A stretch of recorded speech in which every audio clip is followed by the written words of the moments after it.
Ya, dan kita akan beralih ke pertanyaan selanjutnya untuk calon presiden nomor urut 1. Kami persilakan kepada panelis Bapak Rudy Rohi untuk mengambil subtema di fishball. Kami persilakan Bapak.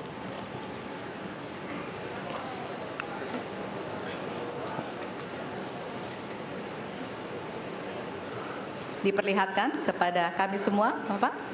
Apa? Baik, temanya adalah penguatan demokrasi. Baik, selanjutnya kepada panelis Ibu Susi Dwi Haryanti untuk mengambil pertanyaan dari fishball. Hurufnya adalah A. Penguatan demokrasi dengan amplop A. Baik, masih tersegel Bapak Ibu? Kita akan langsung buka.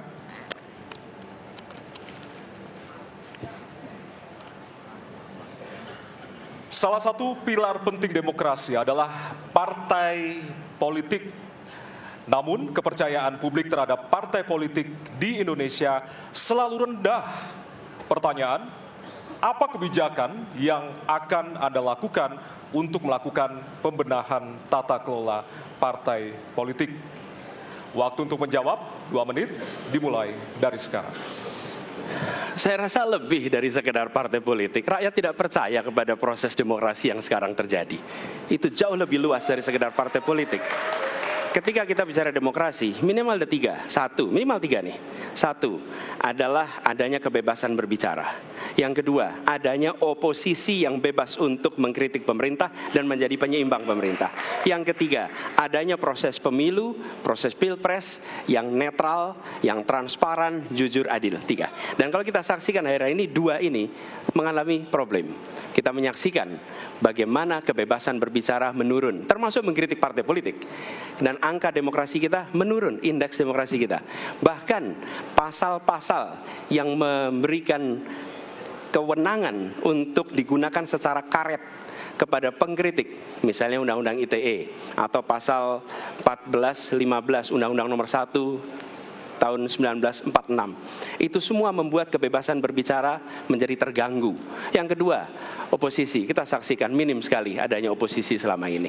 Dan sekarang ujiannya adalah besok.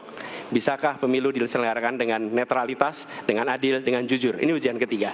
Jadi, persoalan demokrasi kita lebih luas dari segala persoalan kepada partai politik. Nah, bagaimana untuk partai politik sendiri? Partai politik baru mengembalikan kepercayaan. Tapi di sini ada peran negara. Menurut saya salah satu masalah yang mendasar, partai politik ini memerlukan biaya. Dan biaya politik selama ini tidak pernah diperhatikan di dalam proses politik. Untuk kampanye, untuk operasional partai, semua ada biayanya.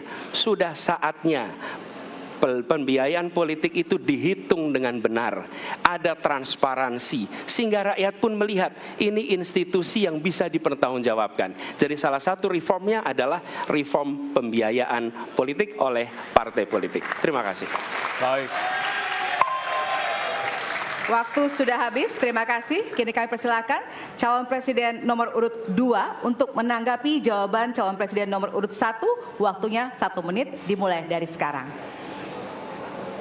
Mas Anies.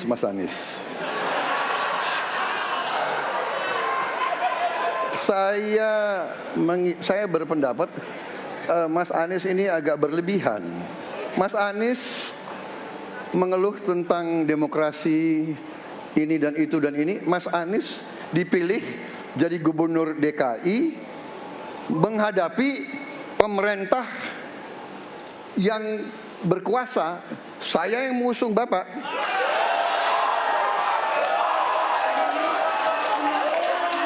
Kalau demokrasi kita tidak berjalan, tidak mungkin Anda jadi gubernur.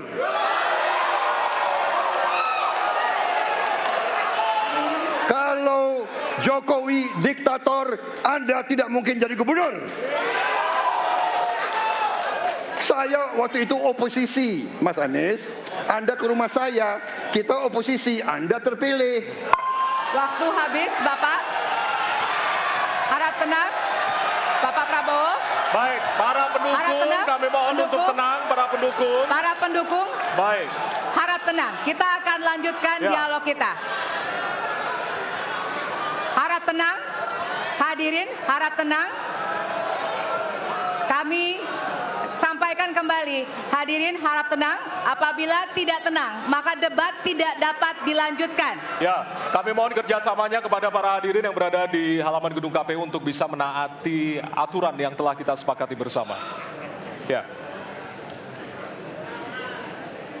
Baik, selanjutnya kepada calon presiden nomor urut 3, kami silakan untuk menanggapi jawaban calon presiden nomor urut 1, waktunya 1 menit dari sekarang. Saya jadi tidak enak ini Mbak hari ini. Mohon maaf, saya tidak enak karena dua kawan saya sedang nagih janji dan membuka buku lama. Tapi percaya begini, yang pertama tidak ada demokrasi tanpa partai politik. Tidak ada, suka tidak suka, mau tidak mau. Dan fungsi partai politik itu adalah agregasi, sumber rekrutmen kader, pendidikan politik. Kebetulan saya pernah menjadi ketua pansus undang-undang partai politik. Maka pada saat perdebatan penguatan dari sisi anggaran, penguatan dari sisi partisipasi masyarakat mesti dilakukan, saat itu tidak terlalu banyak yang setuju. Maka Mas Anies, soal oposisi tidak oposisi, soal kepentingan saja kok. Kapan kita bertemu, kapan kita tidak bertemu, dan kemudian kita akan bersikap pada posisi masing-masing. Tapi yang penting, pendidikan politik kepada masyarakat itulah yang menjadi PR besar dari partai politik agar cepat dewasa. Oke, waktu Anda habis, Bapak. Ya, dan kita akan lanjutkan. Baik, kita akan lanjutkan debatnya, Bapak Ibu.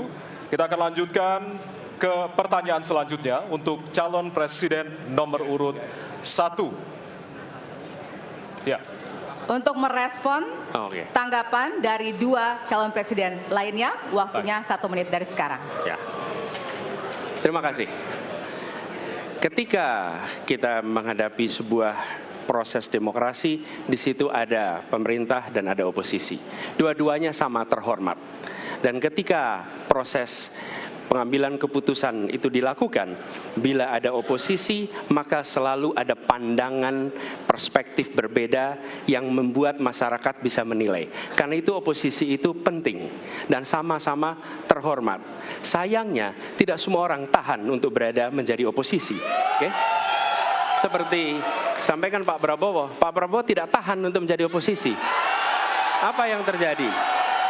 Beliau sendiri menyampaikan bahwa tidak berada dalam kekuasaan membuat tidak bisa berbisnis, tidak bisa berusaha. Karena itu harus berada dalam kekuasaan. Kekuasaan lebih dari soal bisnis, kekuasaan lebih dari soal uang, kekuasaan soal kehormatan untuk menjalankan kedaulatan rakyat. Baik, waktu Anda habis, Bapak. Kami mohon sekali lagi kepada para hadirin yang berada di halaman KPU. Ditahan dulu. Baik, Pak Prabowo, Bapak mohon maaf. Prabowo, Bapak, mohon maaf. Waktu sudah habis. Waktu sudah habis. Ya. Baik. Hadirin. Nanti ada kesempatan untuk kembali menanggapi. Baik.